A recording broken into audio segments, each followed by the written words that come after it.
Hello बच्चों, कैसे हो? First class. तो चलिए, न्यूक्लियस पार्ट 5 आप अच्छी तरह से पढ़ चुके होंगे। वहाँ पर बाइंडिंग एनर्जी पर न्यूक्लियन कैसे निकाला जाता है, यदि इलेक्ट्रॉन का मास दिया गया हो तो क्या करोगे और नहीं दिया है तो क्या करोगे, ये आप पढ़ चुके हो। अब हम जा रहे हैं इसके अगला क्वेश्चन, बहुत ही इंपॉर्टेंट न्यूमेरिकल लेने जा रहे हैं। तो most important numerical P100 physics maths DP sir. तो आइए चलिए स्टार्ट किया जाए। Question number first. तो क्वेश्चन नंबर फर्स्ट क्या दिया हुआ है, और आप ऐसा कोई भी क्वेश्चन आए, एक एग्जाम्पल हम ले रहे हैं, एक एग्जाम्पल हम आपको सिखा रहे हैं। इस तरह का मोस्ट इंपॉर्टेंट क्वेश्चन होता है। कोई भी क्वेश्चन आए तो कैसे इसका आंसर दोगे। क्लियर? तो चलिए आइए देखा जाए। क्वेश्चन दिया है आपको, एक ग्राफ दिया गया है, एक ग्राफ दिया गया है। क्या है, आइए देखा जाए। वाई एक्सिस पर लिया गया है binding energy per nucleon, binding energy ना per nucleon in million electron volt लिया गया वाई पर, और एक्स एक्सिस पर लिया गया मास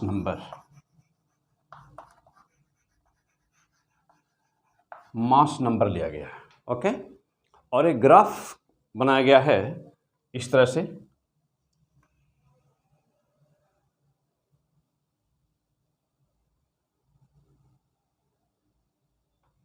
approx this is the graph of the binding energy per nucleon. एक ग्राफ है। आइए अब कुछ डाटा है। क्या दिया हुआ है? डाटा ये दिया हुआ है कि यहां पर एक एलिमेंट है जिसका नाम है जेड, एक एलिमेंट यहां पर है जिसका नाम है वाई, और एक एलिमेंट यहां पर है इसका नाम है एक्स, और एक एलिमेंट यहां पर है जिसका नाम है डब्ल्यू। ये तीन एलिमेंट लिए गए। जेड का कॉरेस्पॉन्डिंग मास नंबर दिया गया है 30 इज द मास नंबर। जो वाई है, वाई का कॉरेस्पॉन्डिंग मास नंबर है 60, एक्स का कॉरेस्पॉन्डिंग मास नंबर है 90, और जो डब्ल्यू है उसका है 120। These are the mass number. Okay, binding energy per nucleon Z का दिया हुआ है, binding energy per nucleon 5.0, Y का 8.5, एक्स का 8.0, और डब्ल्यू का binding energy 7.5 million electron volt per nucleon. Binding energy per nucleon million electron volt में दिया गया। ओके, तो ये डाटा दिया गया है आपको। और अब आपसे क्वेश्चन क्या किया गया है, आपको बताना है कि in the graph Y X W Z are the different nucleus. Means यह कह रहा है कि in the given graph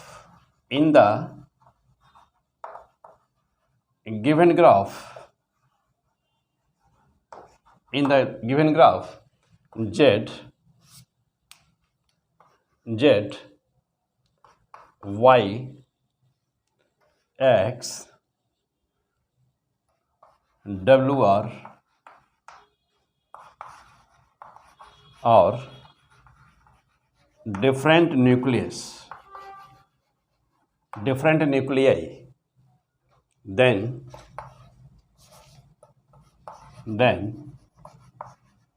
the process in which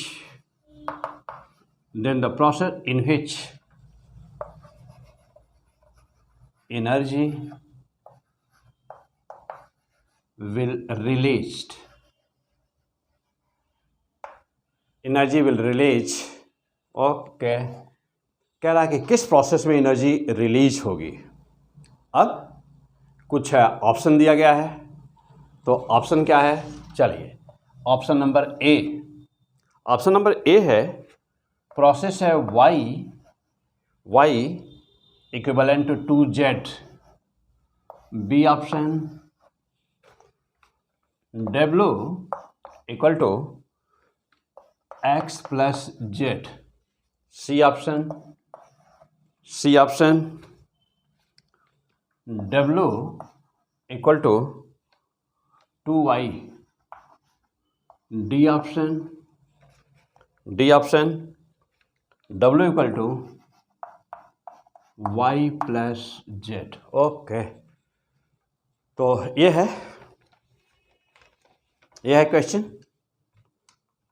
most important question आपके आने वाले एग्जाम में, most important question. P100 physics, मैं HDP सर। क्लियर, चलिए आ जाइए। तो इस क्वेश्चन को आप कैसे सॉल्व करेंगे, देखिए यह ग्राफ दिया गया है और आपसे कह रहा है कि in the given graph Z, Y, X, W are the different nuclei. Different nucleus है यह, Z, Y, X, W are the different nucleus. एक डिफरेंट या न्यूक्लियस है, डिफरेंट एलिमेंट के न्यूक्लियस हैं। ग्राफ दिया ही है, मास नंबर सबको सामने दिया हुआ है सबका। कह रहा है कि इसमें किस प्रोसेस में एनर्जी रिलीज होगी ना, इसमें किस प्रोसेस में एनर्जी रिलीज होगी। तो किस में रिलीज होगी, y इक्वल टू 2z में होगी, कि W equal to x plus Z में होगी, कि W इक्वल टू 2y में होगी, कि W equal to y plus Z में होगी। तो आप सॉल्व कर सकते हैं अभी इस क्वेश्चन को। नोट कर लिए होंगे डाटा, जल्दी से नोट करिए फास्ट। हाँ, डाटा जल्दी से नोट कर लीजिए। लिखिए क्वेश्चन में, in the given graph Z, Y, X, W are the different nuclei, then the process in which energy will be released। चार ऑप्शन दिए हैं, y equal to 2z, y equal to x plus Z, w equal to 2y और w equal to y plus Z. किस में energy release होगी, किस में energy release होगी। चलिए अब मैं ये सॉल्व करके बता रहा हूँ आपको। हाँ, यहाँ पे आप चाहिए तो वीडियो को रोक करके तुरंत चेक कर लीजिए आ रहा है कि नहीं आ रहा है, जल्दी से सॉल्व करिए। और किसी चार ऑप्शन में से किसी पर निशान मारिए, फटाफट करिए, रोक दीजिए वहीं पर, रोक करके सॉल्व करिए, चेक करिए अपने आप को। इस समय हम लोग पढ़ रहे हैं न्यूक्लियस, तो देख रहे हैं कि न्यूक्लियस की पूरी डिटेल थियरी, न्यूक्लियस क्या होता है, न्यूक्लियर में पार्टिकल्स क्या होते हैं, एंटी पार्टिकल्स क्या होता है, न्यूक्लियस कितने टाइप के होते हैं, पीछे से सभी वीडियो को बहुत ही अच्छी तरह से पढ़िएगा। सब कुछ step by step total detail आपको मिलने वाला है। क्लियर, आइए मैं सॉल्व करने जा रहा हूं। अब आंसर देखा जाए क्या होगा और इसका प्रोसेस क्या है, इसका क्या कंसेप्ट है, क्वेश्चंस को कैसे करेंगे, तो हम इसका डिटेल आपको बताने जा रहे हैं।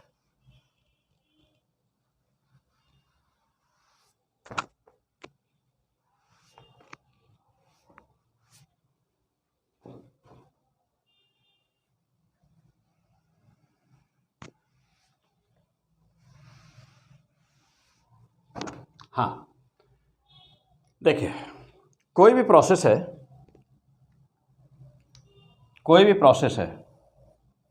फॉर एग्जांपल जैसे मान लीजिए कि पहला ऑप्शन हम चेक करते हैं, तो अब यहाँ पर आप इसको देख करके ना, ये y एक्सिस पर क्या है, बाइंडिंग एनर्जी पर न्यूक्लियन, यानी कि बाइंडिंग एवरेज बाइंडिंग एनर्जी दिया हुआ है, किसमें, मिलियन इलेक्ट्रॉन वोल्ट में। ठीक, आइए तो जैसे मान लीजिए कि पहला प्रोसेस है कि y ऑप्शन ए में दिया हुआ है, यानी कि प्रोसेस दिया हुआ है कि y equal to 2z। Suppose करिए कि यह प्रोसेस दिया हुआ है, हमको यह देखना है कि यह प्रोसेस, एनर्जी इस प्रोसेस में रिलीज होगी या एनर्जी इस प्रोसेस में रिलीज नहीं होगी। तो इस क्वेश्चन को कैसे सॉल्व करिएगा, क्या होगा प्रोसेस इसका, कैसे स्टार्ट करिएगा इस क्वेश्चन को, क्या कंसेप्ट इस क्वेश्चन का, आइए चलिए देखा जाए। सबसे पहला काम आप ये करेंगे कि जब भी कभी इस तरह का कोई प्रोसेस दिया हो तो एक होगा एल लेफ्ट हैंड साइड, एक होगा राइट हैंड साइड, यानी कि प्रोडक्ट, और ये होगा आपका रिएक्टेंट, यानी कि जो रिएक्शन हो रहा है, यानी कि जो इंटरेक्शन हो रहा है ना। तो आप सबसे पहला काम क्या करिएगा कि लेफ्ट हैंड साइड का बाइंडिंग एनर्जी टोटल निकाल लीजिए, और फिर ऐसे ही राइट हैंड साइड की बाइंडिंग एनर्जी आप निकाल लीजिए। यानी कि पहला काम आप क्या करेंगे, लेफ्ट हैंड साइड की बाइंडिंग एनर्जी निकाल देंगे। Binding energy, total binding energy आप निकालेंगे, टोटल बाइंडिंग एनर्जी निकालेंगे। यहाँ पर भी ये लेफ्ट हैंड साइड का, और यहाँ पर भी आप क्या करेंगे कि टोटल बाइंडिंग एनर्जी निकालेंगे। आप यहाँ पर भी टोटल बाइंडिंग एनर्जी निकालेंगे। ओके, यदि कभी भी ऐसा हुआ कि लेफ्ट हैंड की बाइंडिंग एनर्जी ज़्यादा हुई, यानी कि ये कौन सी साइड है, LHS है, और ये कौन सा साइड है, RHS है। तो यदि लेफ्ट हैंड साइड की बाइंडिंग एनर्जी ज़्यादा हुई, यानी कि इसकी बाइंडिंग एनर्जी ज़्यादा हुई, तो ऐसे रिएक्शन में, यानी कि ऐसे न्यूक्लियर रिएक्शन में कभी भी एनर्जी रिलीज नहीं होती। क्लियर? मीन्स कि यदि यह सिचुएशन हुआ तो एनर्जी कैन नॉट रिलीज्ड। तो ऐसे सिचुएशन में कभी एनर्जी रिलीज नहीं होती। लेकिन यदि इसका रिवर्स हुआ, यदि ये ज़्यादा हुआ, यानी कि प्रोडक्ट की बाइंडिंग एनर्जी ज़्यादा हुई, और यदि इसकी बाइंडिंग एनर्जी कम हुई, मीन्स क्या, और क्या, यदि प्रोडक्ट की binding energy of product greater हुई, ज़्यादा हुई, binding energy of product equal greater than binding energy of reactant, यानी कि LHS। यदि ऐसा हुआ, मीन्स ये कौन सा है, RHS। तो यदि कभी ऐसा हुआ तो एनर्जी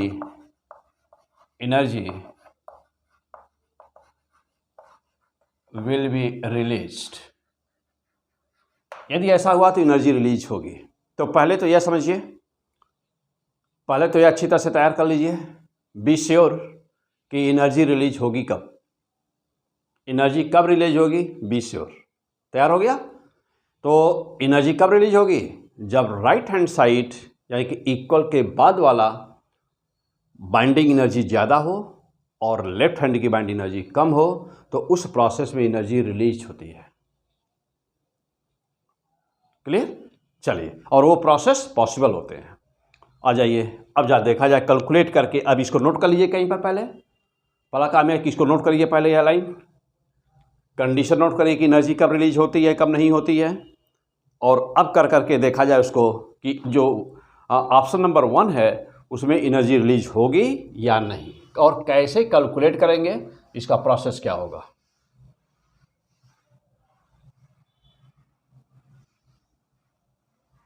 कैसे कैलकुलेट करेंगे, इसका प्रोसेस क्या होगा। आइए,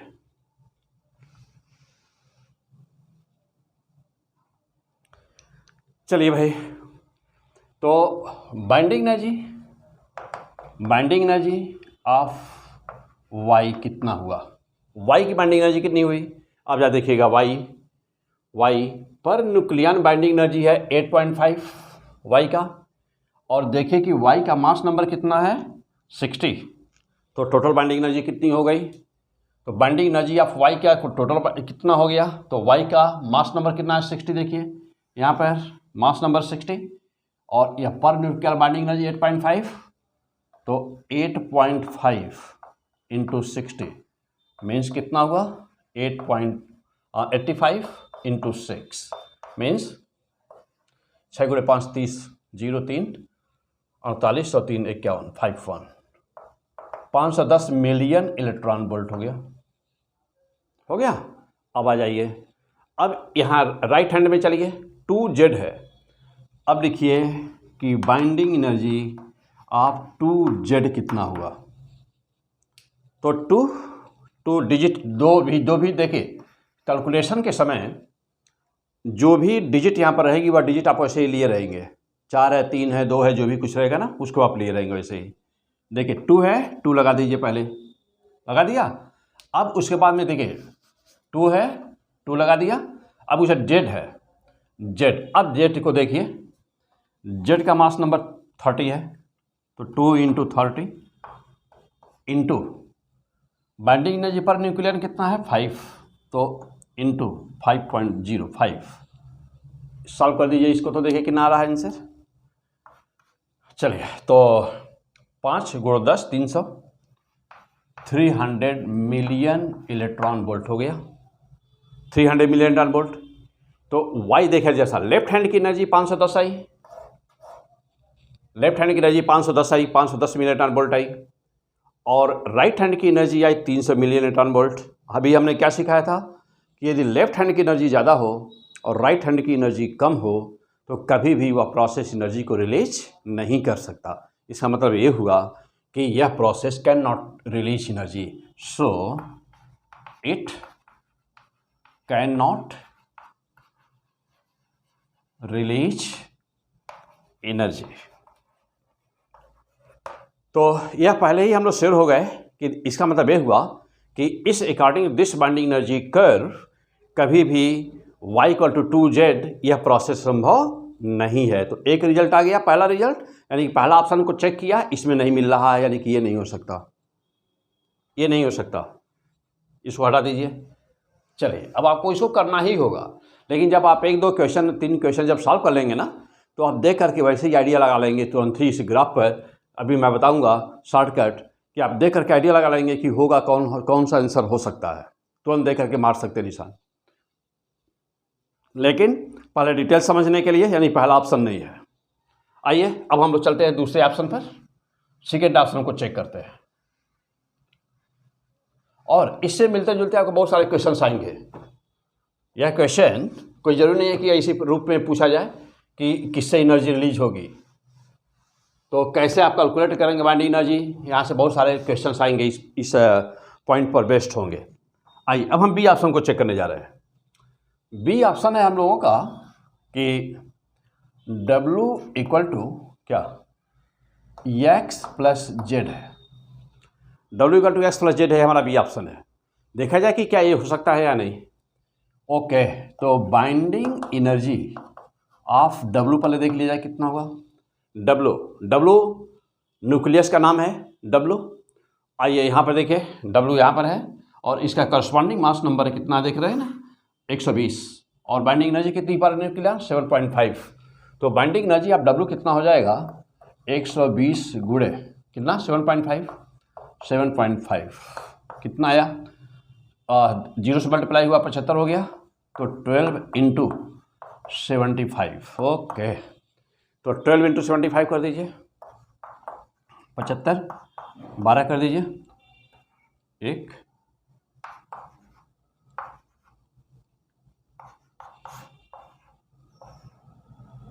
900 तो आया 900 मिलियन इलेक्ट्रॉन वोल्ट आ गया। ओके, चलिए अब कौन सा है x प्लस जेड, तो binding energy of x plus Z check किया जाए कितना आएगा। चलिए तो बराबर कितना आएगा x की बाइंडिंग एनर्जी, x की बाइंडिंग एनर्जी यहाँ पर x प्लस जेड है, x 90 और यहाँ है कितना 8, तो 90 प्लस 8 ओके, और 1 मिनट 90 इंटू 8 x का निकाल रहे हैं, तो 90 इंटू 8 प्लस जेड की बाइंडिंग एनर्जी कितनी होगी 30 गुणे 5, तो 30 गुणे 5 कितना आ जाएगा, टोटल कर दीजिए जाए 720 प्लस 15 150, तो 720 और 150 700 870 हो जाएगा ना, 700 और 800 870, तो आया 870 मिलियन इलेक्ट्रॉन वोल्ट। ज़रा देखिएगा यहाँ पर भी ठीक वैसे जैसा जो रिजल्ट ए में आया था ए ऑप्शन में, वही ऑप्शन बी में आया। बी में देखिए W की बाइंडिंग एनर्जी, लेफ्ट हैंड की बाइंडिंग एनर्जी कितनी हो रही है? 900 मिलियन इलेक्ट्रॉन वोल्ट हो रही है। W की बाइंडिंग एनर्जी हो रही है 900 मिलियन इलेक्ट्रॉन वोल्ट हो रही है, और X प्लस Z की जो बाइंडिंग एनर्जी हो रही है वह हो रही है 870 मिलियन इलेक्ट्रॉन वोल्ट हो रही है। तो राइट हैंड की जो बाइंडिंग एनर्जी आ रही है वह 870, लेफ्ट हैंड की बाइंडिंग एनर्जी आ रही है कितना? लेफ्ट हैंड की 900। इसका मतलब कि लेफ्ट हैंड की बाइंडिंग एनर्जी ज़्यादा है, राइट हैंड की कम है, तो यह भी एनर्जी को रिलीज नहीं कर सकता। ऐसे यह प्रोसेस हो सकता है कि नहीं? तो नहीं हो सकता। बहुत सारे यहाँ से क्वेश्चंस आएंगे आपको। क्लियर? ओके, तो अब लिख दीजिए कि process B, option B, can not release energy, so it can not release energy. तो ये भी एनर्जी को रिलीज नहीं कर सकता। ओके, आइए अब हम चलते हैं सी ऑप्शन पर। तो ए और बी ये दो तो चेक किए हम लोग, ये नहीं कर सकते हैं। तो आइए अब हम लोग चलते हैं सी ऑप्शन पर।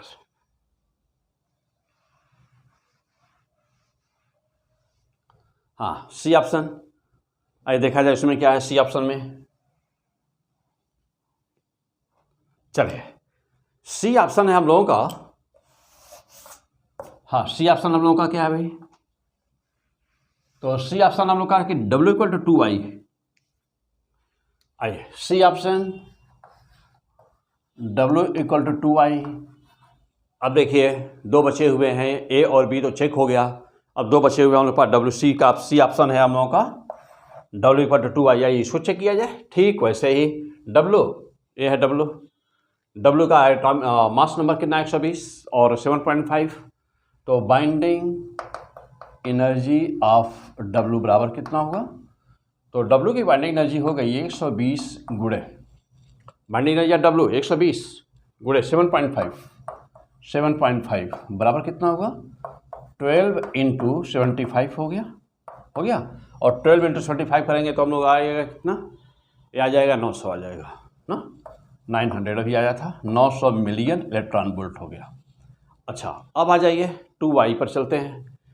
तो बाइंडिंग एनर्जी ऑफ 2y बराबर कितना होगा? 2y का देखिए, ये है y 60 इंटू y का बाइंडिंग एनर्जी पर न्यूक्लियन 8.5, तो 8.5 कितना हो जाएगा? ये हो गया 6 इंटू 2 12 हो गया, इंटू 0 से मल्टीप्लाई किया 85 हो गया। 85 इंटू 12, तो 85 इंटू 12 कर दीजिए। 85 इंटू 12, 2 गुणे 5 10 का 0 1 हो गया, बटे 16 17 170 हो गया, 170 हो गया। और 5 और 8 0 0 7 और 5 12 हो गया, 2 1 1020, यानी कि ये कितना रहा? 1020 मिलियन इलेक्ट्रॉन वोल्ट। 1220 ना, तो ये हो गया 1020 मिलियन इलेक्ट्रॉन वोल्ट। ओके, ये हुआ। अच्छा, अब ऊपर कितना आया था? तो बाइंडिंग एनर्जी W की बाइंडिंग एनर्जी, लेफ्ट हैंड की बाइंडिंग एनर्जी था 900 मिलियन इलेक्ट्रॉन वोल्ट था ये, और ये राइट हैंड की एनर्जी आया इससे ज़्यादा मिला। तो पहली बार सी ऑप्शन में हम लोग देख रहे हैं कि राइट हैंड की एनर्जी ज़्यादा मिली। तो जब राइट हैंड की एनर्जी ज़्यादा मिली, ओके क्लियर हो गए? देखिए राइट हैंड की एनर्जी ज़्यादा मिली, तो राइट हैंड की एनर्जी ज़्यादा मिली, इसका मतलब ये क्या शो करता है? थ्योरी में अभी मैं आपको बताया हूँ कि जब भी कभी राइट हैंड की एनर्जी ज़्यादा होगी, तो उसमें उस प्रोसेस में एनर्जी रिलीज होती है। तो यह श्योर हो गए हम लोग कि इस प्रोसेस में एनर्जी रिलीज होती है। इसका मतलब कि करेक्ट आंसर कौन सा हो गया?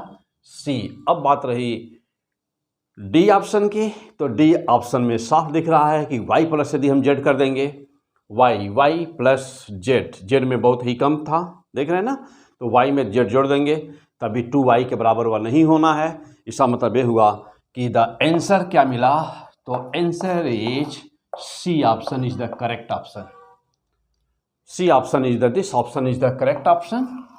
और यदि हम लोग डी ऑप्शन को भी चेक कर लें तो लेफ्ट हैंड का एनर्जी जो होगी वह लेफ्ट हैंड की एनर्जी ज़्यादा होगी और राइट हैंड की एनर्जी कम होगी। इसका मतलब कि डी ऑप्शन में भी नहीं मिलने वाला है। तो correct answer is the C. Okay, fantastic. क्या पढ़ रहा है? P100 physics. ओके, तैयार हो गया? कर लेंगे अब ऐसे क्वेश्चंस को, बहुत ही आसान है, कुछ है नहीं, देखिए कुछ है नहीं, है ना। अभी ग्राफ पर पहले तो समझिए, पहले बेसिक चीज़ों का बहुत ही अच्छी तरह से तैयार है सब कुछ। यहाँ पर बैंड एनर्जी पर न्यूक्लियन है, यानी पर न्यूक्लियन मीन्स कि एक न्यूक्लियन की बैंड एनर्जी इतनी है और न्यूक्लियन की संख्या मास नंबर के बराबर होती है, जानते ही हैं। तो मास नंबर के बराबर होती है। तो अब जैसे हमारी y है तो y का मास नंबर कितना है? 60। तो यदि हमको y का, मैं कहूँगा आपसे कि y की बाइंडिंग एनर्जी बताओ, y की बाइंडिंग एनर्जी बताओ, तो आप क्या करेंगे? मास नंबर में जो भी इसकी पर न्यूक्लियन एनर्जी होगी, पर न्यूक्लियन एनर्जी होगी, उससे मल्टीप्लाई कर देंगे, बाइंडिंग एनर्जी निकल जाएगी। अच्छा, अब जैसे मान लीजिए कहीं पर लिखा है 2y, तो अब यहाँ पे क्या करेंगे? तो जो भी आया y का उसमें 2y लिखा हुआ, कहीं पर लिखा 2y तो 2 से मल्टीप्लाई कर देंगे। कहीं पर लिखा हुआ y प्लस जेड, तो y का भी निकाल दीजिए, z का निकाल दीजिए, y प्लस जेड हो गया। कहीं पर लिखा हुआ सपोज करें कि z प्लस w, तो w का बाइंडिंग एनर्जी निकाल दीजिए, z की बाइंडिंग एनर्जी निकाल दीजिए, दोनों का सम कर दीजिए तो w प्लस जेड हो गया।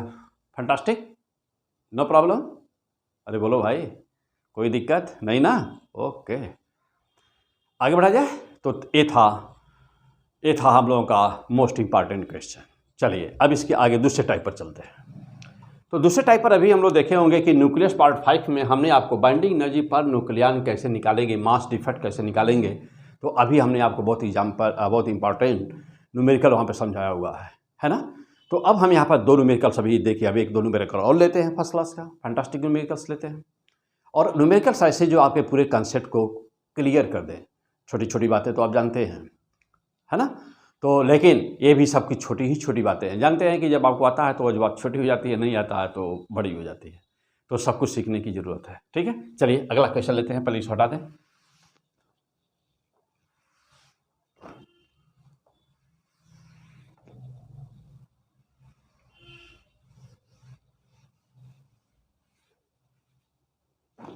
इसको नोट कर लीजिए ना, और जो भी पॉइंट है यहाँ पर सब कुछ नोट करते रहिए, फिर रिवाइज करते रहिए, उसको अच्छी तरह समझ लीजिए। और इससे बहुत ही आसान है, कुछ है नहीं। आइए अब नेक्स्ट क्वेश्चन। तो अभी क्वेश्चन नंबर 5 में हमने जो क्वेश्चन बताया था आपको कैलकुलेट करने के लिए, तो उसी पर बेस्ट कुछ और भी क्वेश्चन मोस्ट इंपॉर्टेंट है, इसे देखते हैं क्या है।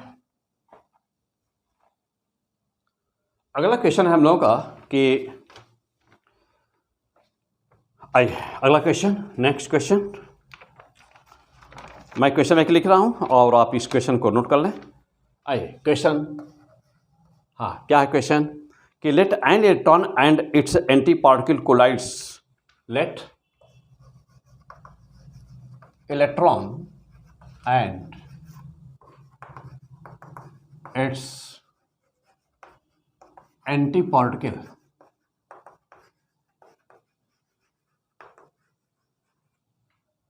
collides, then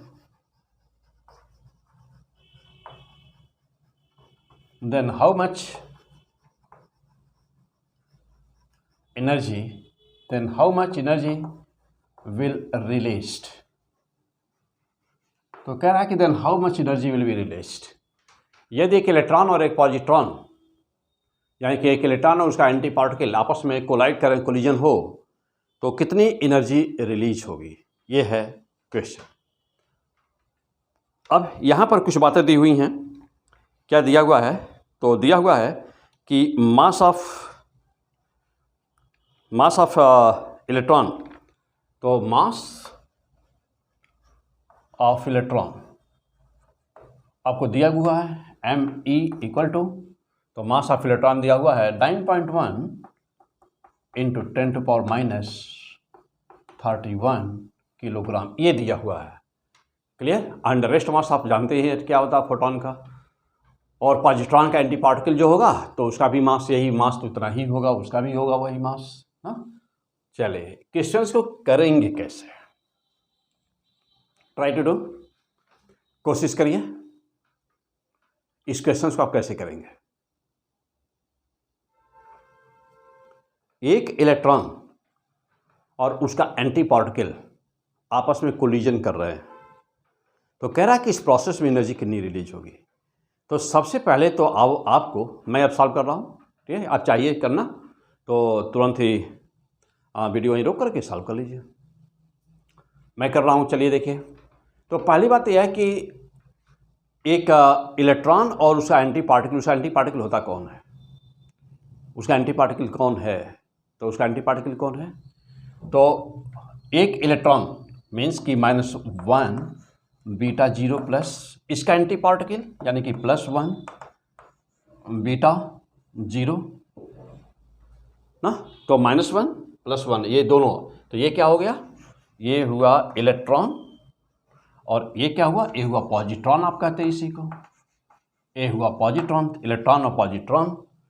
अब जब ये आपस में कोलिजन करेंगे तो जानते हैं क्या होता है, जब एक दूसरे के पास आते हैं, तो मैं आपको पीछे थ्योरी में बता चुका हूँ ना कि जब एक दूसरे के करीब आते हैं, जब एक दूसरे के करीब आते हैं तो क्या होता है, एक दूसरे के पास आते हैं तो दोनों एक कॉमन सेंटर के अबाउट रिवॉल्व करना शुरू करते हैं। उसको कहते हैं, उस स्ट्रक्चर को उस समय कहते हैं पॉजिट्रॉनियम। क्या बोलते हैं, पॉजिट्रॉनियम। और यह स्पाइरल पाथ फॉलो करते हैं दोनों, और अल्टीमेटली सेंटर पर जाके कोलैप्स कर जाते हैं, दोनों आपस में मिल जाते हैं, दूसरे को नष्ट कर देते हैं, क्योंकि दोनों एक दूसरे के पार्टिकल और एंटी पार्टिकल हैं। तो जब यह दोनों एक दूसरे के पार्टिकल और एंटी पार्टिकल हैं तो एक दूसरे को नष्ट कर देंगे। तो जब नष्ट करेंगे तो इसको कहते हैं क्या, मास एनिहिलेशन फार्मूला, यानी कि मास एनिहिलेशन मीन्स क्या कि गामा प्लस गामा मीन्स कि 2 गामा मीन्स कि 2 फोटॉन, और यह नष्ट करके क्या उत्पन्न करेंगे, 2 फोटॉन उत्पन्न करते हैं, 2 गामा यानी कि 2 फोटॉन उत्पन्न करेंगे। क्लियर, बी श्योर, 2 फोटॉन उत्पन्न करेंगे।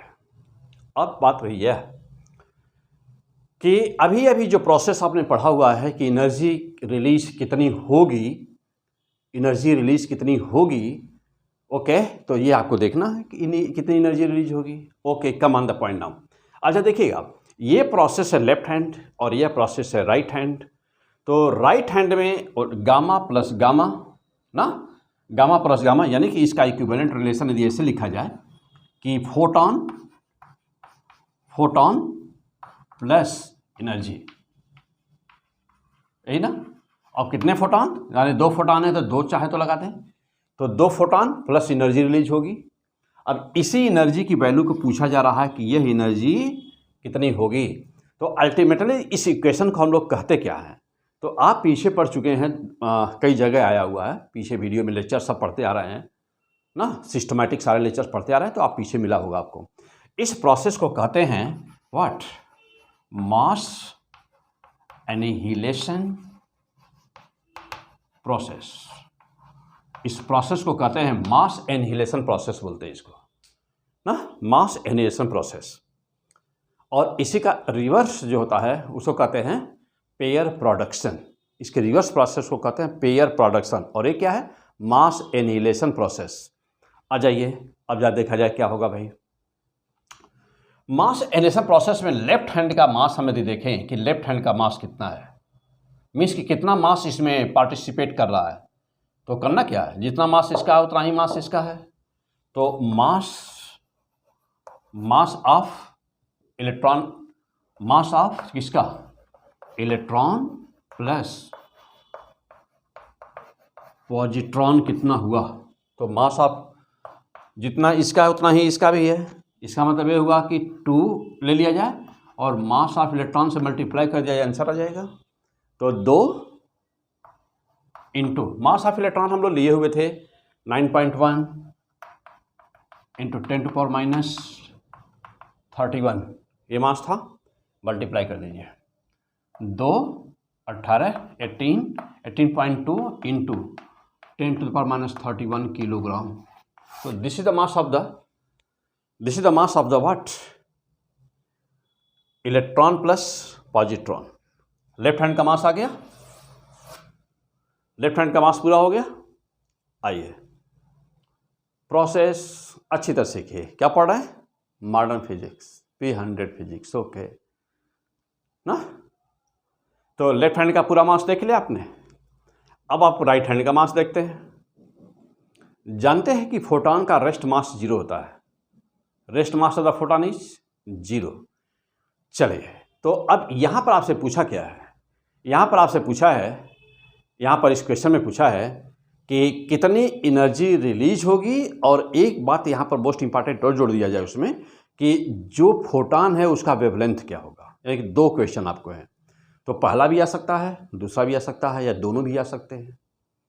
तो क्वेश्चन है कितनी एनर्जी रिलीज होगी, और जो एनर्जी रिलीज होगी उसकी वेवलेंथ क्या होगी। ओके, आइए अब चलो भाई, तो लेफ्ट हैंड की तो बात हो गई।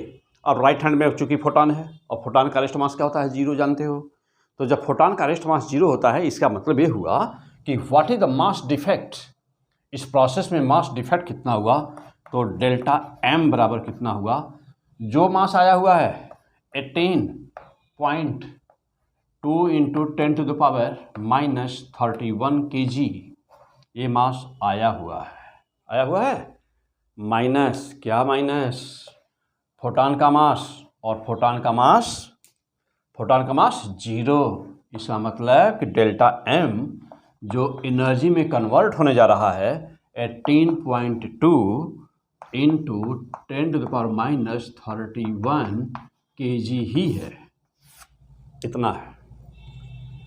फैंटास्टिक। हाँ, अच्छी तरह समझिएगा। कहीं कोई डाउट है तो उस पॉइंट को आप बताएंगे तुरंत। कहीं कोई डाउट होने वाला नहीं बेटा।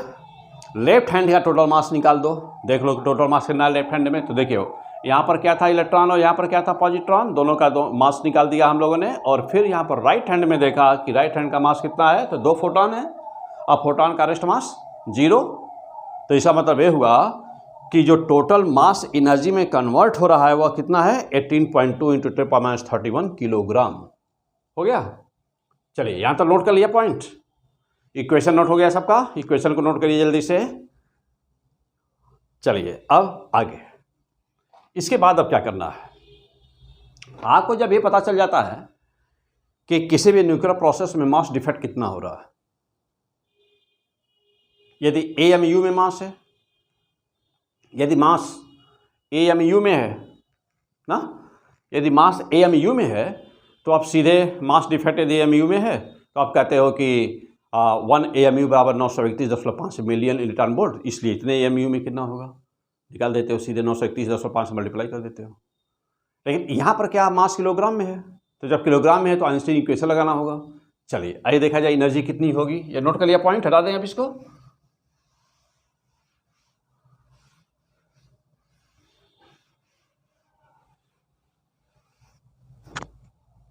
हाँ, तो हम लोग चलिए डेल्टा m का मान निकल चुका है। आइए चलिए, अब इसकी जरूरत है नहीं हम लोग को। हाँ, आ जाइए। तो अब एनर्जी कितनी हुई? एनर्जी विल रिलीज्ड, तो एनर्जी E बराबर डेल्टा mc²। तो E equal to delta m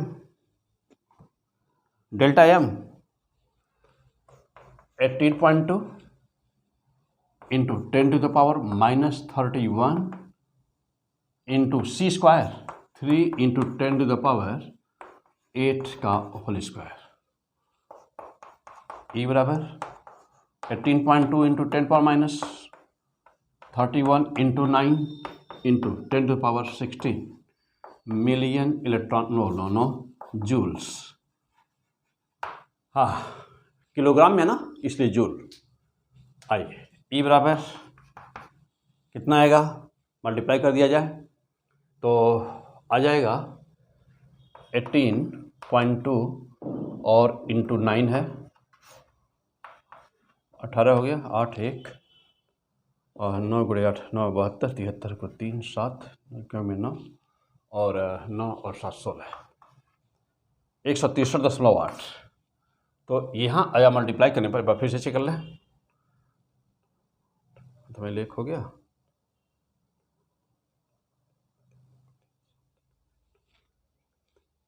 हाँ, तो 163.8, तो 163.8 okay into 10 to the power कितना 16 माइनस कर दीजिए, तो 16 माइनस कर देंगे इसमें से तो कितना आ जाएगा 16 और 14 15 हो जाएगा, तो 10 power into into 10 power minus 15 क्या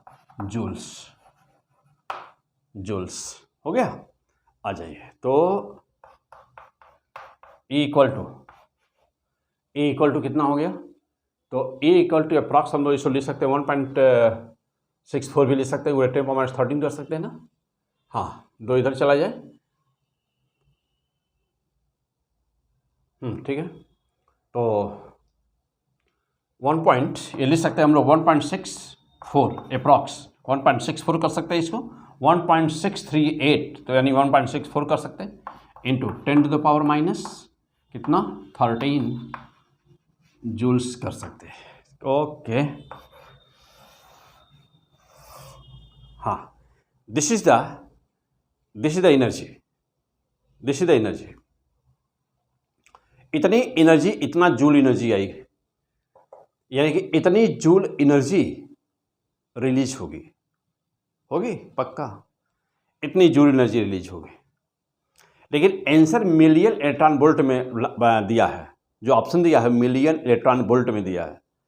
तो आप जानते हो, क्या जानते हो भाई, कि 1.6 into 10 to power minus 13 joule ना बराबर होता है 1 million electron volt. Okay, underline this point, 1.6 into 10 power minus 13 joule बराबर 1 मिलियन इलेक्ट्रॉन वोल्ट होता है। तो यदि 1 इसको हमको इलेक्ट्रॉन वोल्ट में बदलना है, मिलियन इलेक्ट्रॉन वोल्ट में बदलना है, क्या किया जाए? आइए, वेरी फैंटास्टिक, यही सब पॉइंट है, अच्छी तरह से सीखो ना, अच्छी तरह से ध्यान दीजिए यहाँ पे कि हम कैसे सॉल्व कर रहे हैं। इलेक्ट्रॉन वोल्ट को देखो हम कैसे जूल को हम कैसे बदलने जा रहे हैं इलेक्ट्रॉन वोल्ट में। इन्हीं सब बातों पे अच्छी तरह से गौर करें। E बराबर 1.64 इंटू 10 पावर माइनस 13 जूल है, और जानते हो कि 1.6 क्या 1.6 इंटू 10 पावर माइनस 13 जूल बराबर 1 मिलियन इलेक्ट्रॉन वोल्ट होता है। हाँ, याद रखो। तो ये बराबर कितना हो गया? E बराबर 1.64 into 10 to the power minus 13 joule हो गया अपॉन क्या 1.6 इंटू 10 पावर माइनस 13 कितना, ये क्या बन जाएगा? मिलियन इलेक्ट्रॉन वोल्ट बन जाएगा। हाँ, तो डिवाइड कर दो, ये आ गया 1.02 अप्रॉक्स 1.02 मिलियन इलेक्ट्रॉन वोल्ट आ जाएगा। हाँ, डिवाइड कर दो 1.02 मिलियन इलेक्ट्रॉन वोल्ट आ जाएगा पक्का। हाँ, यही आया, अप्रॉक्स आ जाएगा 1.02, डिवाइड करोगे तो 1 ही है, 4 है वहाँ पर तो इसलिए लगभग हो गया। तो यह इतनी एनर्जी आई, यह इतनी एनर्जी टोटल आई है ना, यह इतनी एनर्जी टोटल आई है हम लोगों की, है कि नहीं? यह इतनी एनर्जी टोटल आई है। हाँ, टोटल एनर्जी है ये इतनी। अच्छा, अब यह एनर्जी क्या हो जाएगी? यह एनर्जी 2 भाग में हो जाएगी। चलो भाई, तो यह मिलियन इलेक्ट्रॉन वोल्ट में कितनी एनर्जी रिलीज था, पहले तो यही बात कर, एक काम कर लो। हाँ, एक काम कर लो, क्या काम कर लो? चलो भाई, अब यहाँ हमारे 2 क्वेश्चन थे ना, 2 क्वेश्चंस थे, तो पहले क्वेश्चन का आंसर फाइनल कर दिया जाए। पहले क्वेश्चन का आंसर फाइनल ये कर दिया जाए कि एनर्जी, इस प्रोसेस में एनर्जी कितनी रिलीज हुई। तो इस प्रोसेस में एनर्जी इतनी रिलीज हुई जूल में, this is the answer. Joule में 1.64 into 10 power minus 13 joule energy release हुई, this is the fantastic answer. पक्का? आ जाओ। और यही मिलियन इलेक्ट्रॉन वोल्ट में, तो मिलियन इलेक्ट्रॉन वोल्ट में ये आंसर आया, fantastic. 1.02 million electron volt energy release हुई। तो पहला आंसर हमारा क्लियर हो गया, क्या ये कि जूल में इतना मिलियन इलेक्ट्रॉन वोल्ट में इतना 1.02 million electron volt energy release हुई। हो गया, कोई दिक्कत? नो। आपके एग्जाम में पूछा था इसका रिवर्स। एक बार आपके एग्जाम में पूछा था कि इलेक्ट्रॉन और पॉजिट्रॉन के मास एनिहिलेशन के लिए इलेक्ट्रॉन और पॉजिट्रॉन की मिनिमम एनर्जी कितनी होनी चाहिए? वाह, फैंटास्टिक। टोटल एनर्जी इतनी है। अब यदि यह क्वेश्चन पूछा जाए तो इसका आंसर याद करिए कि 1.02 million electron volt energy total है, और यह चूँकि 2 इलेक्ट्रॉन और पॉजिट्रॉन के द्वारा आया है तो एक की कम से कम एनर्जी कितनी होगी? तो यहाँ पर देखिए, अब यहाँ पर अलग से लिखिएगा, इस क्वेश्चन में नहीं है, अलग से लिखिएगा कि फॉर मास एनिहिलेशन के लिए क्या होना चाहिए? तो एनर्जी ई कितना होना चाहिए? 1.02 million electron volt upon 2 means 0.51 million electron volt. This is the fantastic answer.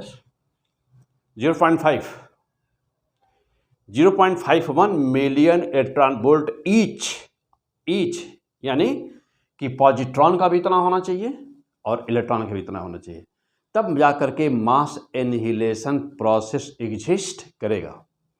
चलिए, ये तो दूसरा क्वेश्चन था। हाँ, अब हमारा क्वेश्चन और क्या था भाई? हमसे पूछा गया था कि व्हाट इज द वेवलेंथ, यानी कि जो फोटॉन रिलीज हुआ है उसका वेवलेंथ क्या होगा। Very fantastic. यहाँ पे आ जाइए। चलिए, ये हटा दिया जाए बेटा, ये क्लियर हो गया ना।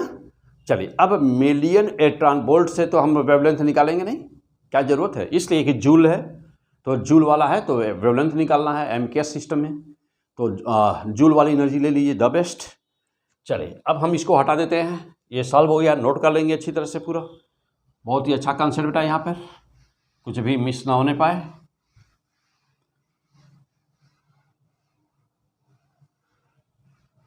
हाँ, अब देखिए,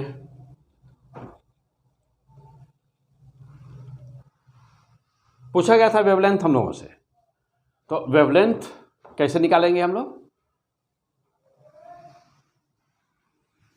चलिए आइए देखिए, तो वेवलेंथ के लिए ना एनर्जी हमारी कितनी आई थी? E बराबर 1.64 इंटू 10⁻13 जूल्स था, ये था।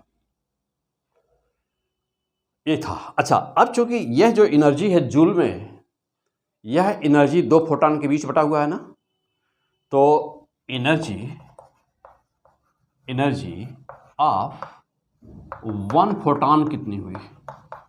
एक फोटॉन के पास की एनर्जी कितनी है? तो 1.64 into 10⁻13 joule upon 2, 0.82 into 10⁻13 joule. देखिए, तो एक फोटॉन के पास एनर्जी है मिलियन इलेक्ट्रॉन वोल्ट में 0.51 ना, और एक फोटॉन की जूल में एनर्जी कितनी आ रही है? देखिए, तो 0.82 इंटू 10⁻13, 0.82 इंटू 10⁻13 जूल एनर्जी है। हो गया, यह एक फोटॉन की एनर्जी है। अच्छा, आप जानते हो हमको बताना है वेवलेंथ, तो आइए चलिए वेवलेंथ, अभी एनर्जी फोटॉन की एनर्जी पता हो गई तो वेवलेंथ आसानी से निकल जाएगा, कोई दिक्कत नहीं। चलिए क्या करेंगे, आइए।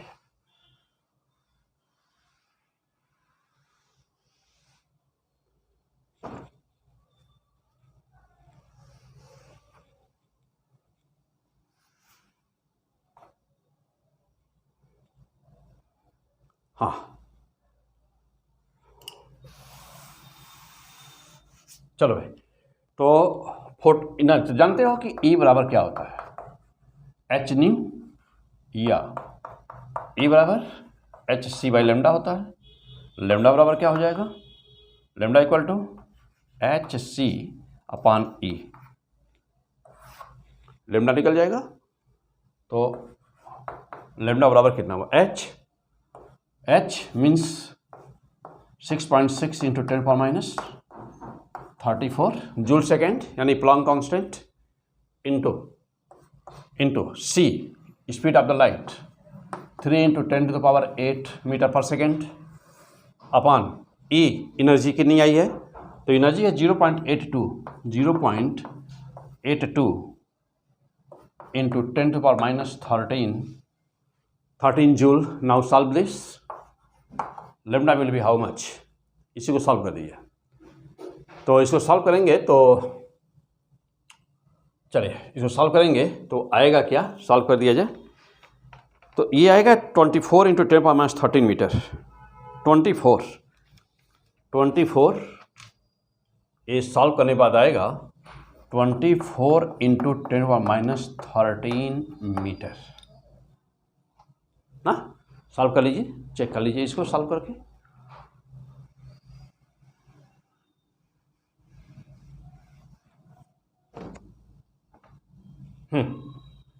तो 24 इंटू 10⁻13 मीटर,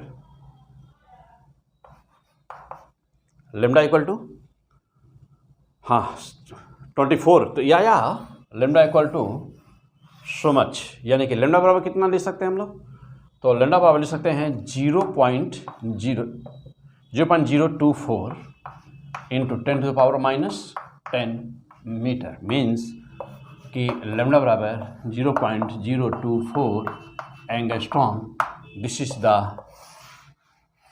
ओके, तो this is the final answer, this is the final answer means, तो सीधा सा ये हुआ कि जब हाँ फाइनल कंक्लूजन का निकला इसका कि जब एक बीटा 0 प्लस 1 बीटा 0 हो, यानी कि जब एक इलेक्ट्रॉन और एक पॉजिट्रॉन आपस में इनका जो कॉम्बिनेशन होता है, यानी कि दूसरे से जब इनका कोलिजन होता है, जब इनका मास एनिहिलेशन होता है ना, जब इनका मास एनिहिलेशन होता है तो दो गामा रेस निकलती हैं, और यह गामा रेस का लेमडा कितना होता है, तो lambda of the gamma equal to 0.024 angstrom होता है, यानी कि गामा बराबर होता है, गामा रेस होती हैं, गामा बराबर होता है 0.024 एंगस्ट्रॉन की होता है, और इसकी एनर्जी गामा की कितनी होती है, तो इसकी एनर्जी होती है, गामा की एनर्जी जूल में यदि देखा जाए, जूल में तो एनर्जी 0.82 इंटू 10⁻13 जूल होती है, और मिलियन इलेक्ट्रॉन वोल्ट में यदि कहा जाए तो 0.51 मिलियन इलेक्ट्रॉन वोल्ट यह इनकी एनर्जी होती है। तो this is the overall conclusion. Clear, first class, मजा आ गया, ओके। तो ये है ओवरऑल कंक्लूजन।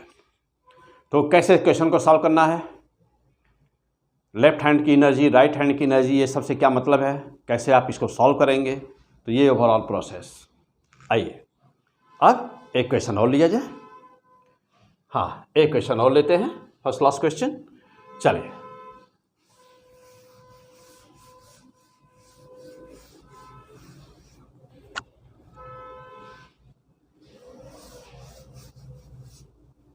हाँ, सारे पॉइंट्स अच्छी तरह से सब याद कर लें, बहुत ही इंपॉर्टेंट। इसको 2 बार 3 बार वीडियो को देख करके अच्छी तरह से नोट बनाइए इसका फर्स्ट क्लास, और अच्छी तरह से समझिएगा सारी चीज़ें, क्योंकि बहुत ही इंपॉर्टेंट है सब कुछ।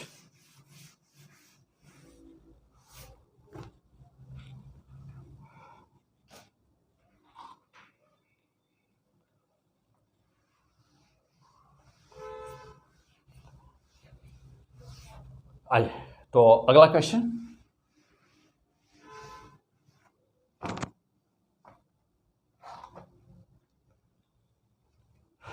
अगला क्वेश्चन लिया जाए हम लोग।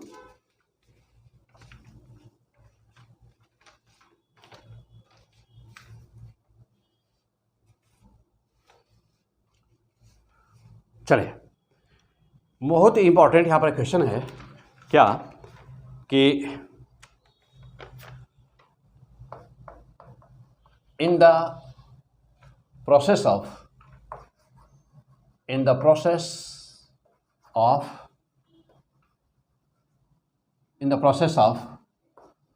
neutron disintegration, in the process of neutron disintegration, what is the amount of energy released? What is the amount of energy released? कह रहा है कि मास न्यूट्रॉन डिसइंटीग्रेशन जब प्रोसेस होता है तो उसमें एनर्जी कितनी रिलीज होती है। Very very fantastic questions, very very fantastic question. Okay, यदि आप अच्छी तरह से आपकी तैयारी है मॉडर्न फिजिक्स की, यदि आपकी अब मॉडर्न फिजिक्स की अच्छी तरह से तैयारी है, क्लियर, तो इस क्वेश्चन का आंसर निकाल दीजिए तुरंत। और मैं ऑप्शन दे दूं तो मैं इसका ऑप्शन बना दे रहा हूं फर्स्ट क्लास का। देखिए ऑप्शन है ए, ऑप्शन ए है 0.42 million electron volt. Option B है 0.642 million electron volt. C option है 0.731 मिलियन इलेक्ट्रॉन वोल्ट। और डी ऑप्शन है 0.931 मिलियन इलेक्ट्रॉन वोल्ट। ओके, तो देखिए कौन अच्छा लग रहा, मार दीजिए निशान फटाफट। हाँ, बहुत ही इंपॉर्टेंट क्वेश्चंस, ऐसे कोई भी क्वेश्चंस तो देख रहे हैं कि आज हम लोग जो भी वीडियो अभी आप जो भी लेक्चर आप पढ़ रहे हैं प्रेजेंट टाइम में, तो यह है न्यूक्लियस पार्ट 6।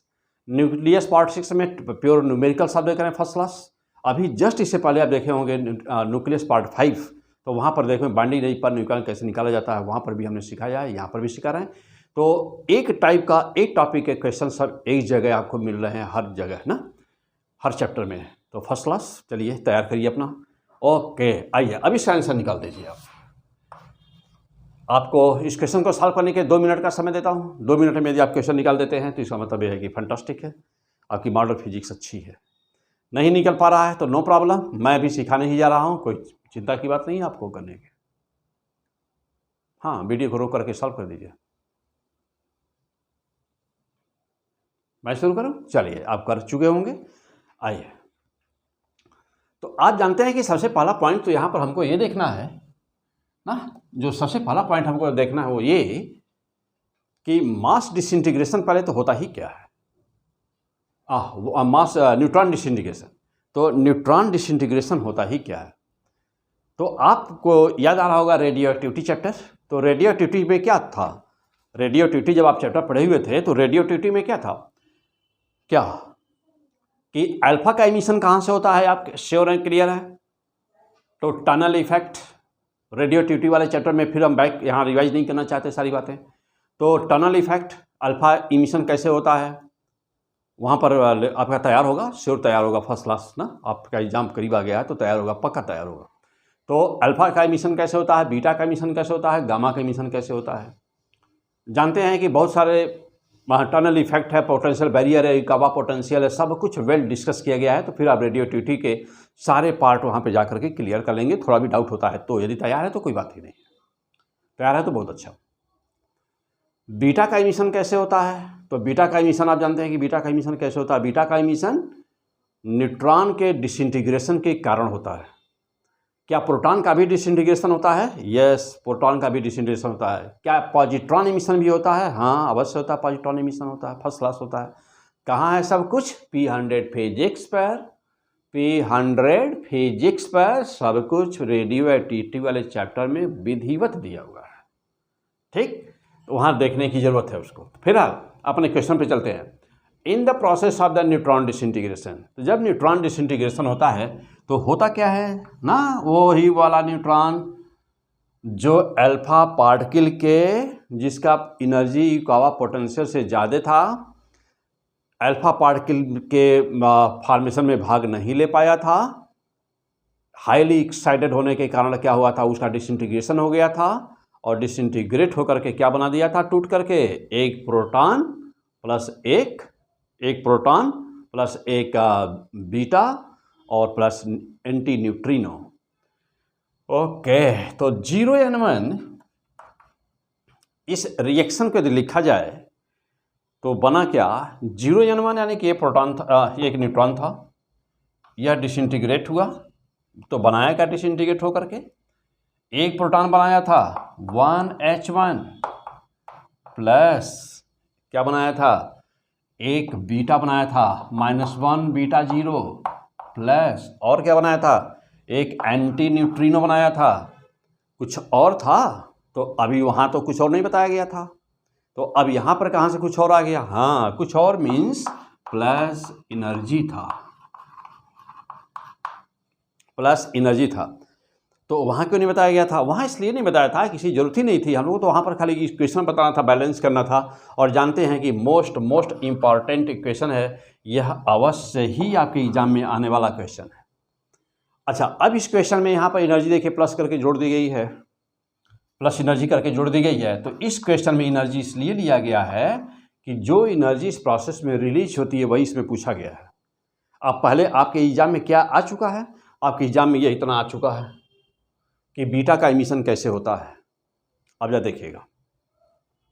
ओके, अब आपको हम लोगों के यहाँ पे करना क्या होगा, आप देखिए कि यहाँ पर एक प्रोटॉन की राइट हैंड में कितना मास है, तो राइट हैंड का मास, एक प्रोटॉन का मास प्लस एक इलेक्ट्रॉन का मास, और यह मासलेस है एंटी न्यूट्रिनो। तो इधर का मास पूरा जोड़ लिया जाए, इधर न्यूट्रॉन का मास आपको दिया हुआ, डाटा मैं अभी देख रहा हूँ कितना दिया हुआ है, तो इसका मास दिया होगा, तो इसका मास, इसके मास में से इसके मास को माइनस कर दिया जाए। अब यहाँ पर देखेंगे आप कि यह किसका मास ज़्यादा है, तो जो ज़्यादा मास है यानी कि मास डिफेक्ट हम लोग निकाल लें, और मास डिफेक्ट निकाल करके उतना मास बराबर, अब एमयू में यदि डाटा दिया हुआ तो एमयू ले लेंगे, और यदि किलोग्राम में डाटा दिया होगा तो किलोग्राम में ले लेंगे, मास डिफेक्ट निकाल देना है, और मास डिफेक्ट निकाल करके एनर्जी निकाल देनी है। आइए, तो फिलहाल दिया किस में है, आइए देखा जाए। हाँ, तो किलोग्राम में दिया हुआ है। ओके, फिलहाल तो प्रोसेस समझ में आ गया बेटा, नो प्रॉब्लम, क्लियर हो गया ना। करना क्या हम लोगों को, चलिए अब इसके अकॉर्डिंग सॉल्व कर दिया जाए क्वेश्चंस को।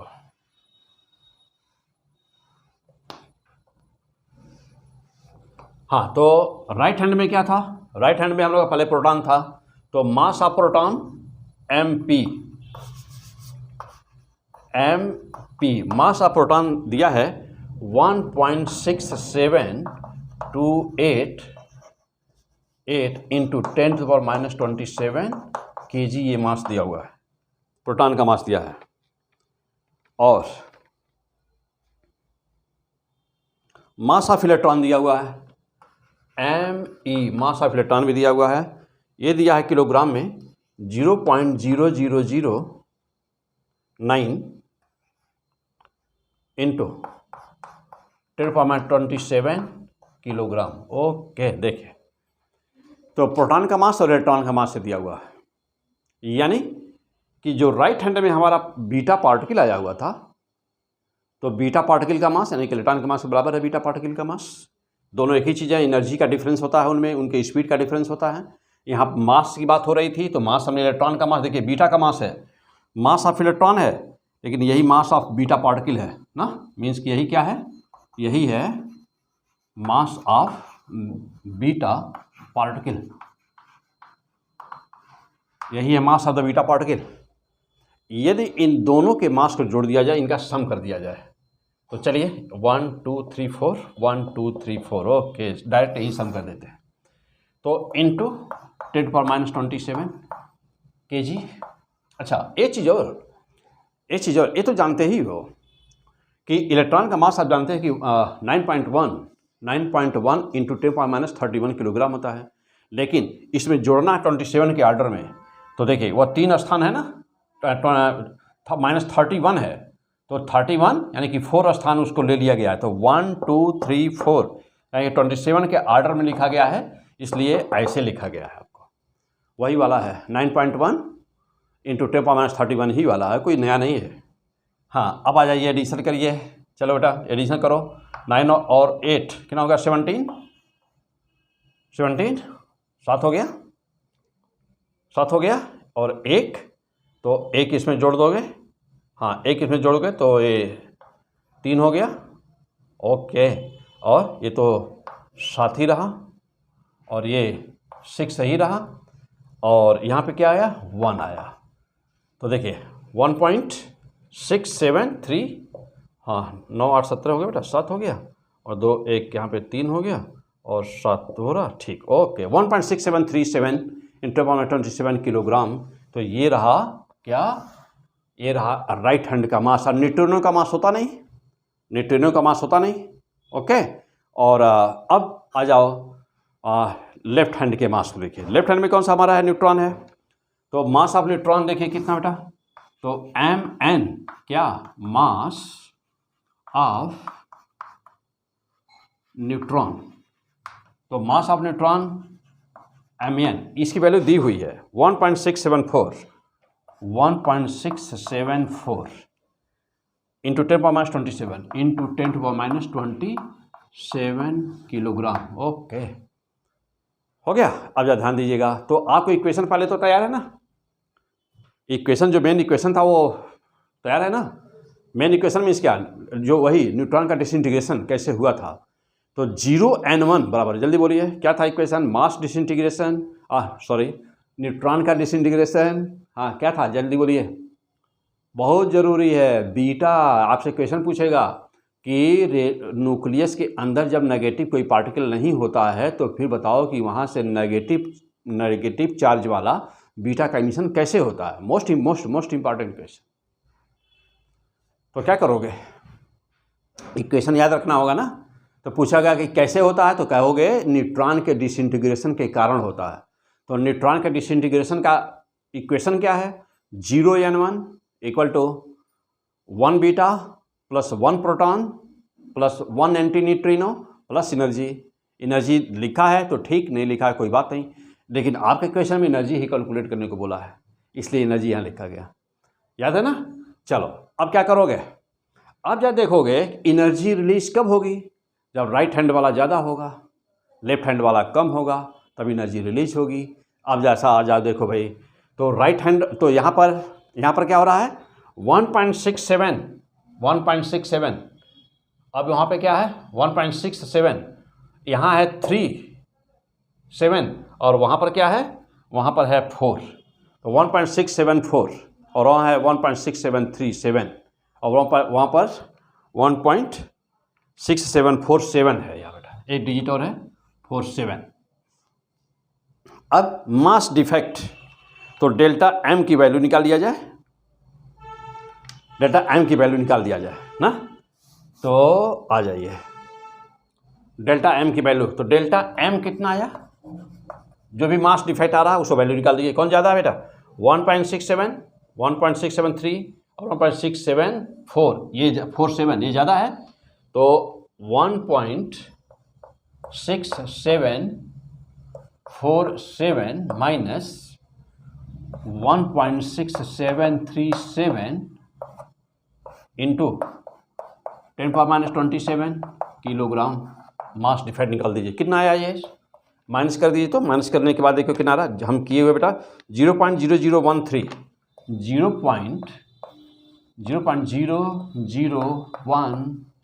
Into 10⁻27 kilogram, okay. तो 0.0013 इंटू 10⁻27 किलोग्राम, ये इतना मास डिफेक्ट आया। आ गया? बस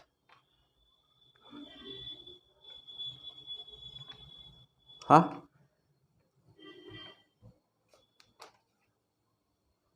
हो बेटा। चलिए, तो मास डिफेक्ट हम लोग निकाल दिया, यहाँ पर पूछा है कि एनर्जी कितनी रिलीज होगी, पूछा है यहाँ पर कि एनर्जी कितनी रिलीज होगी ना। तो देखिए कितनी रिलीज हो रही है, मास डिवाइडेड डेल्टा एम का मान निकाल दिया हम लोगों ने, 0.0013 इंटू 10⁻27 हो गया। तो इतना मास डिफेक्ट आया। अब एनर्जी कितनी रिलीज होगी, आ जाइए अब ये हटा दिया जाए, सब कुछ नोट कर लिए होंगे, नोट करिए जल्दी।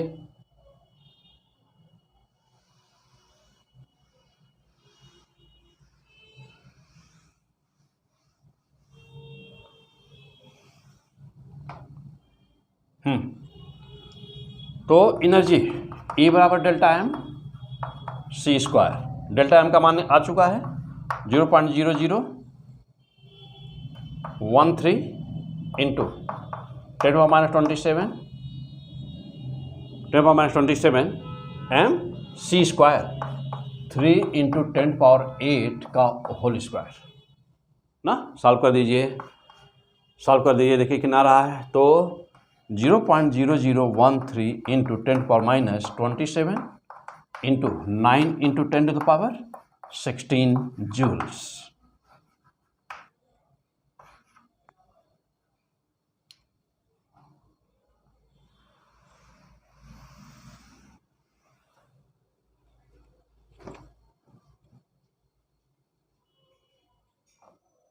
हो गया इक्वल टू, हाँ अब इसको मल्टीप्लाई कर देना है।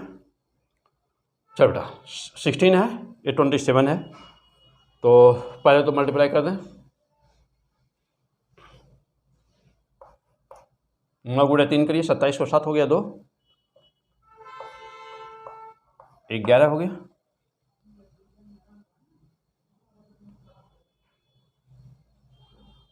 और हाँ और क्या हो गया, तो 9 से मल्टीप्लाई कर दिया बेटा, तो 9 गुणे 3 27 को 7 हो गया, 2 हो गया ना, 11 हो गया।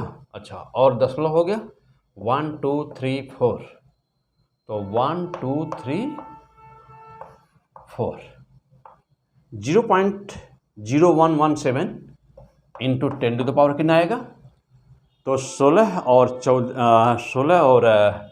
कितना 27 बेटा, तो कितना आ जाएगा 11, तो मीन्स कि आ गया 11 joule delta M C square. 16 और 11 27 हो गया, तो माइनस हो गया, और यह जो है 13 इंटू 9 है, तो 1.7, ओके इतना ये जूल में आया। लेकिन हम लोग को निकालना है ना, हम लोग को निकालना है मिलियन टन वोल्ट में। तो अभी हम लोग देखे थे, इसके पहले क्या देखे थे हम लोग कि 1.6 इंटू 10⁻13 जूल बराबर होता है 1 मिलियन इलेक्ट्रॉन वोल्ट होता है। पीछे भी पढ़ा है हम लोगों ने। चल बेटा, तो अब यह एनर्जी मिलियन इलेक्ट्रॉन वोल्ट में कितनी हो गई, 0.0117 इंटू 10⁻11 अपान क्या, अपान 1.6 इंटू 10⁻13 जूल क्या, अच्छा डिवीजन करें तो मिलियन टन वोल्ट, तो ये इतनी मिलियन टन वोल्ट हो गया। डिवीजन करिए, डिवीजन कर दीजिए। तो डिवीजन करने के लिए बेटा यहाँ पर हाँ 117, ये 2/5 16 0.7 के आसपास आएगा। एग्जैक्ट आंसर कितना आएगा 1.6 10⁻13, ओके बेटा, तो आ जाएगा 0.731, तो 0.731 million electron volt. Okay, this is the fantastic answer. Means कि किस में निशान मारना था, C option, that is the answer.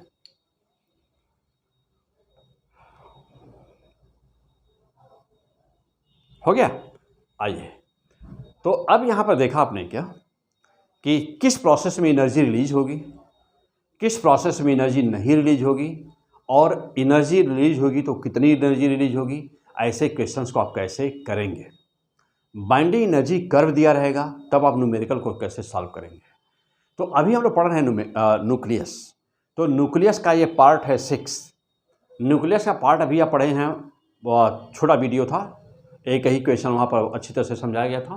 Part 5 में देखे होंगे बाइंडिंग एनर्जी पर न्यूक्लियर निकालने का तरीका बताया गया था। ये पार्ट 6 में देखे हैं कि न्यूमेरिकल डिफरेंट टाइप के न्यूमेरिकल्स आप कैसे करेंगे। तो कुछ अभी हम न्यूमेरिकल्स यहाँ पर और लेंगे, टाइम टेकिंग होता है, थोड़ा न्यूमेरिकल बड़े हैं। इस चैप्टर के न्यूक्लियस के न्यूमेरिकल बड़े होते हैं।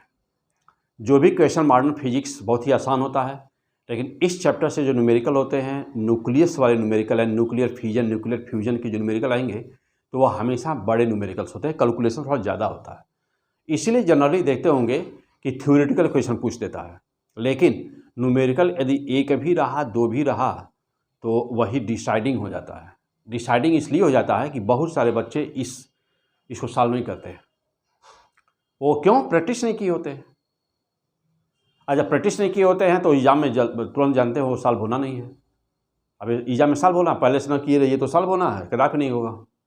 अच्छा, कैलकुलेशन में थोड़ा सा लेंदी होता है, देख रहे हैं लेंदी कैलकुलेशन हो रहे हैं। तो लेकिन यदि तो कुछ ऐसे ही क्वेश्चंस होते हैं पूरे पेपर में, आपकी IIT हो चाहे आपका नीट हो, तो पूरे पेपर में 8 से 10 क्वेश्चन ही होते हैं। यानी जनरली मान के चलिए कि 10 ही क्वेश्चन होते हैं जो डिसाइडिंग होते हैं, तो उसमें से एक भी होता है। क्योंकि इस पर बेस्ट कोई भी क्वेश्चन होता है तो वह डिसाइडिंग है। क्यों? क्योंकि जनरली बच्चा इस क्वेश्चन को सॉल्व नहीं करता। अभी तो रिएक्टर में आएगा, अभी न्यूक्लियर फ्यूजन है, मैं अभी आगे हेडिंग लेने जा रहा हूँ। तो वहाँ के न्यूमेरिकल्स को अब जैसे मान लें कि कितना पर सेकेंड या पर आवर या पर डे कितने यूरेनियम की ज़रूरत पड़ेगी। अब ऐसे क्वेश्चन को बच्चा देख के दूर से ही नमस्कार कर लेता भाई, हाँ, तो फिर रिजल्ट में भी नमस्कार करके भाई हाँ आपसे नहीं हो पाएगा, हाँ, तो रिजल्ट भी नमस्कार करके छोड़ देता आपको। तो ऐसे ही जो क्वेश्चंस होते हैं वे डिसाइडिंग होते हैं। तो आपको करना क्या, P100 फिजिक्स, आप लकी ये पढ़ रहे हैं P100 फिजिक्स, आपको ऐसे क्वेश्चंस को अच्छी तरह से प्रैक्टिस कर लेनी है। और है कितना, देखिए बहुत ही आसान है सब कुछ। तो सिस्टमैटिक एक एक क्वेश्चन आप अच्छी से पढ़ते जाइए, ऐसे ही एक वीडियो को ज़बरदस्त देखते जाइए। पूरा न्यूक्लियस चैप्टर ही पूरे मॉडर्न फिजिक्स में न्यूक्लियस वाला पार्ट ही टफ है। इसके बाद में भी एटॉमिक स्ट्रक्चर पढ़ाने जा रहा हूँ आपको। एटॉमिक स्ट्रक्चर तो पहले भी न्यूक्लियस के सारे क्वेश्चन सॉल्व करवा दूँ, किस तरह से क्वेश्चन हो सकते हैं। अब उसके बाद में एटॉमिक स्ट्रक्चर भी हम लोग पढ़ेंगे। और फिर यहाँ पर बचा हुआ जो पोर्सन है आपके एग्जाम के पहले ही, तो जो बचा हुआ पोर्सन है वह पोर्सन है हम लोगों का या इलेक्ट्रॉनिक्स। तो इसके बाद तुरंत ही बाद हम लोग पहले पढ़ेंगे अभी एटॉमिक स्ट्रक्चर। अभी तो न्यूक्लियस पे पहले पढ़ाना, अभी न्यूक्लियस पूरा डिटेल नहीं, अभी कम से कम 5 वीडियो आएगा न्यूक्लियस पर, तो 5-6 वीडियो भी हम लोग देखेंगे न्यूक्लियस पर। तो अभी हम लोग पूरा कंप्लीट करेंगे न्यूक्लियस, फिर पढ़ेंगे एटॉमिक स्ट्रक्चर, और वहाँ से मोस्ट इंपॉर्टेंट क्वेश्चन आता है बोर वगैरह के, सारे क्वेश्चन हम लोग देखेंगे। और फिर हम लोग पढ़ेंगे उसके बाद इलेक्ट्रॉनिक्स, सेमीकंडक्टर पढ़ेंगे अभी। और जब सेमीकंडक्टर हो जाएगा तब फिर चलेंगे फर्स्ट पेपर पे बैक, उसके बाद में आपके एग्ज़ाम के पहले सब कुछ फिनिश हो जाना है। ओके, तो अच्छी तरह से पढ़िए। Okay, best of luck.